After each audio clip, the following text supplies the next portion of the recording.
Good evening. For those of you that aren't seated, if you'd like to have a seat, we're going to go ahead and get started this evening.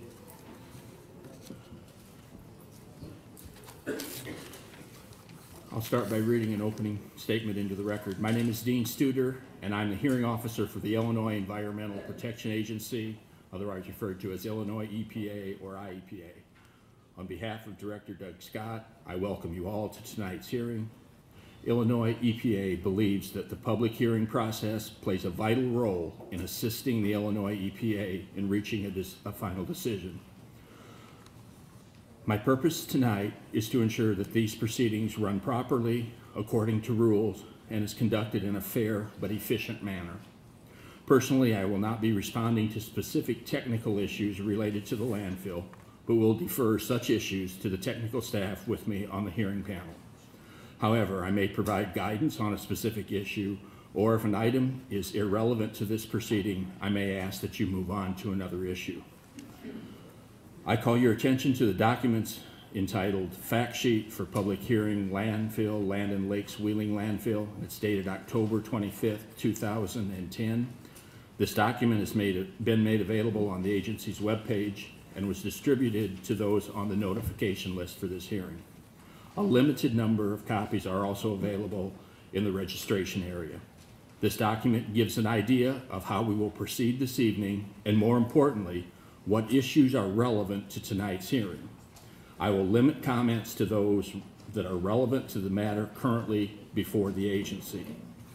This is an informational hearing before the Illinois EPA in the matter of an application that the Illinois EPA has received for certification of completion of post-closure for Land and Lakes Wheeling Landfill located at 1300 Milwaukee Avenue in Buffalo Grove. I want to point out that the address for this facility given in the hearing notice was 21488 North Milwaukee in Deerfield. However, the property upon which the facility is located was annexed by the Village of Buffalo Grove, and the correct current address is 1300 Milwaukee Avenue, Buffalo Grove.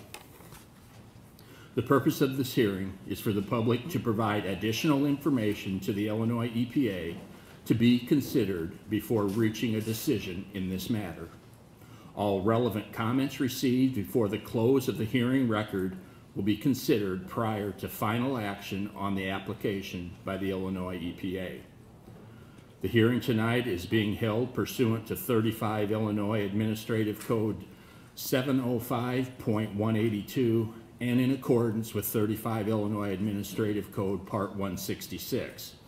Copies of these regulations are available at the Illinois Pollution Control Board website at www.ipcb.state.il.us, or if you do not have easy access to the web, you may contact me and I can get a copy for you.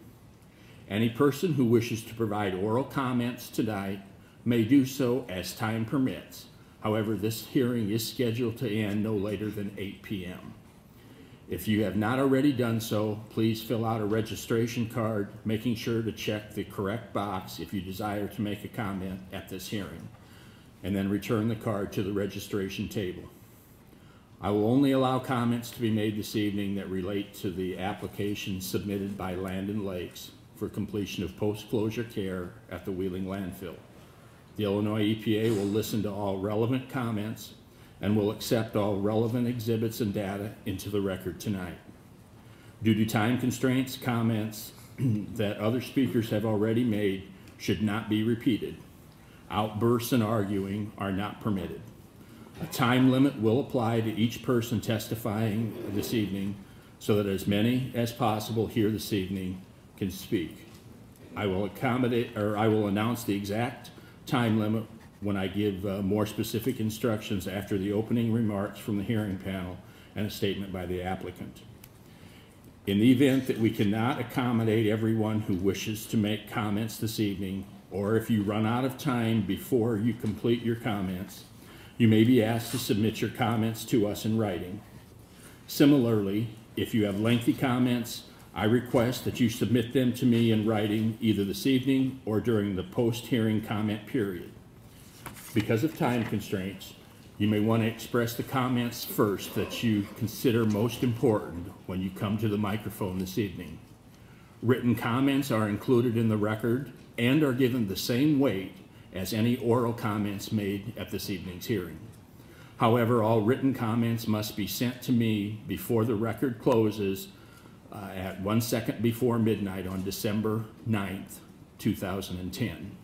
All significant issues will be responded to in writing in the responsiveness summary. Those registering tonight, regardless of whether or not you make comments, as well as anyone that submits written comments, will be notified of the final decision in this matter and the completion of the post-closure care at the Wheeling landfill, and of the availability of the responsiveness summary. The date for the Illinois EPA to have a final decision in this matter is January 15th, 2011, unless this deadline is extended by the applicant. The Illinois EPA will make a brief presentation regarding the application, and then a comment period will follow. Once this hearing is adjourned, the record will remain open until December 9th, 2010 for those wishing to provide any post-hearing written comments. The comment should be addressed to Hearing Officer Dean Studer, number 5, regarding Land and Lakes Wheeling Landfill, 1021 North Grand Avenue East, Post Office Box 19276, Springfield, Illinois 62794-9276. And again, comments must be postmarked by December 9th.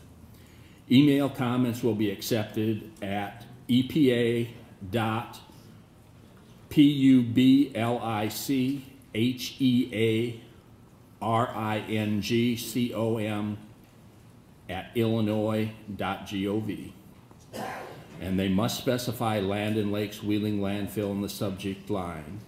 Please make sure that these words are spelled correctly, as emails are electronically sorted and distributed and may not make it into the record if the words in the subject line are misspelled. When your email arrives, the system should send you an automated reply if the email was received before the comment period ends and the email has been properly sorted and distributed. I note that the server can become quite busy in the minutes before the record closes, so you may want to take this into account when submitting your comments electronically, as electronic documents received after 1 second before midnight on December 9th, 2010, they will not be considered timely filed. The comment instructions and information are also included on the notice for tonight's hearing. If you require any further information after the hearing on the filing of comments, you may contact me at 217-558-8280, or you may contact our Community Relations Coordinator, Tammy Mitchell, and she's seated out at the registration table. Her phone number is 217-524-2292. Either of us would be glad to assist you. Again, the Illinois EPA will reply in the responsiveness summary to all significant issues raised at this hearing, as well as those submitted during the post-hearing comment period. The responsiveness summary will be posted online. If you go to the Illinois EPA website and scroll down until you see the hot link for public notices, if you click on that, you will see that there is a link to Land and Lakes Landfill. The transcript of tonight's hearing will also be posted online at that same site. The goal is to have the transcript posted in about 2 or 2.5 weeks following this hearing. If you do not have easy access to the internet, you may request a copy of the transcript from me. Because a verbatim record is being made at this hearing, I would ask that all conversations and noise levels be kept to a minimum so the court reporter can transcribe these proceedings in an accurate manner. Please turn off or silence all cell phones and pagers at this time. As a matter of record, I have recorded the following exhibits into the record. Exhibit 1 is the notice of the public hearing. The application is Exhibit 2 and has been available in the repository at the Vernon Area Public Library District in Lincolnshire. Exhibit 3 is the fact sheet for the public hearing Land Lakes Wheeling Landfill, and that's dated October 25th, 2010. I believe that this was also distributed prior to the hearing for those on our notification list. Other exhibits exist and will be added as I receive comments and other relevant documents. I will now introduce the members of the hearing panel here with me this evening. Sitting on my left is Steve Nightingale. Mr. Nightingale is manager of the permit section, Bureau of Land. Mr. Nightingale also has two members of his staff here this evening. These are Kim Ravi, and Kim is seated on the other side of Steve, and Greg Morris seated on my right, and I believe that Mr. Morris will give a brief oral presentation.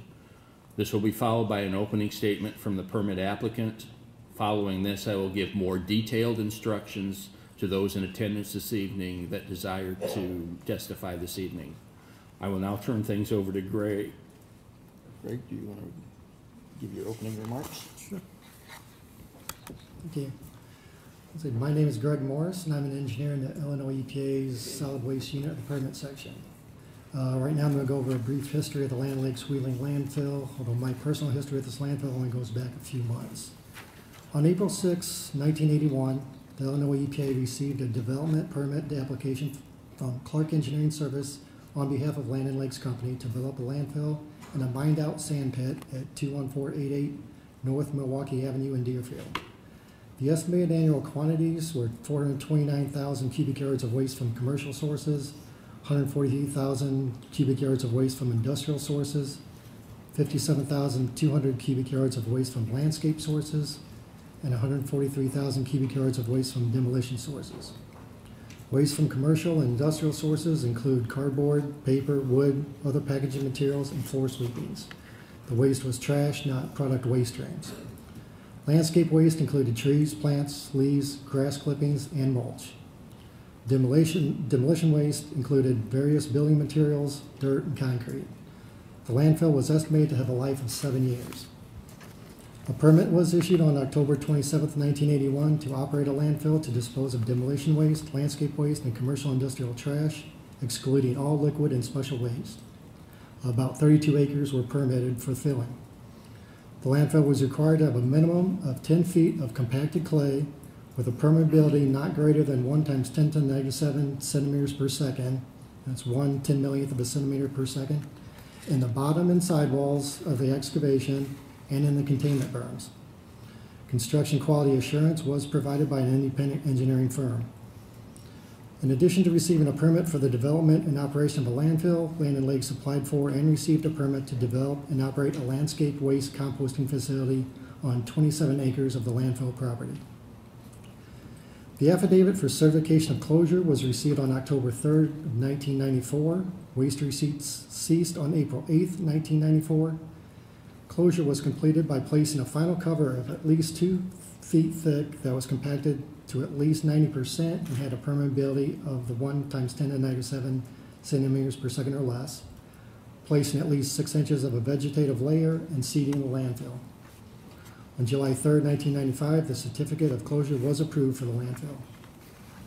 And as required by the state regulations, once the certification of closure was approved, the facility was required to begin a minimum 15-year post-closure care period to provide maintenance of the landfill and monitoring of the groundwater.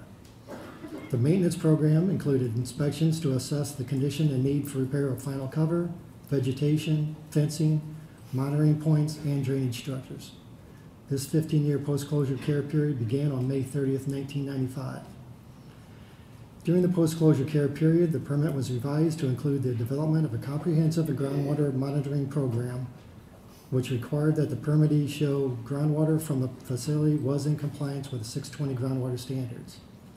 On April 29, 2010, Andrews Engineering submitted an affidavit for certification of completion of post-closure care for the landfill. The current date the agency is required to take final action on this request is January 15, 2011. In accordance to current regulations, the agency shall certify that the post-closure care period has ended when it determines that the post-closure care plan has been completed and that the site will not cause future violations of the Act or state regulations.